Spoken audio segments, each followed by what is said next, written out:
తక్కువ పెట్టుబడితో ఎక్కువ లాభాలు రావాలి. దానికి ప్రభుత్వాలు ప్రోత్సహించాలి. గత 5 సంవత్సరాలు మట్టి నమూనాలు తీసిన సందర్భాలు లేవు. సాయిల్ టెస్టింగ్ లేదు, ఒక యంత్ర పరికరం లేదు, ఒక స్ప్రింక్లర్ లేదు, ఒక డ్రిప్ లేదు, సకాలంలో ఎరువులు లేవు, విత్తనాలు లేవు, ఇన్సూరెన్స్ లేదు.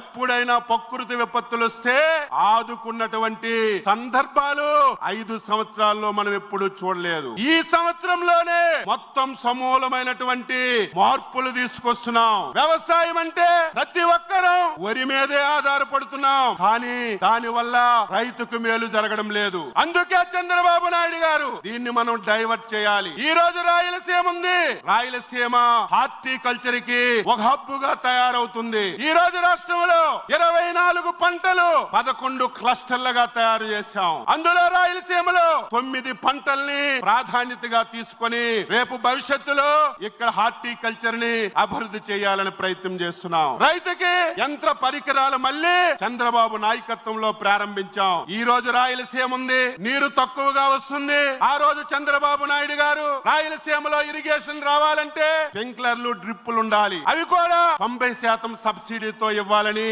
ఆ రోజు నిర్ణయం చేసి మనందరికీ అందించారు. 5 సంవత్సరాలు స్ప్రింక్లర్ లేదు, డ్రిప్ లేదు. మళ్ళీ మనం వచ్చాం. 9 మాసాల్లోనే స్ప్రింక్లర్లు, డ్రిప్ 90% సబ్సిడీతో ఇచ్చాం.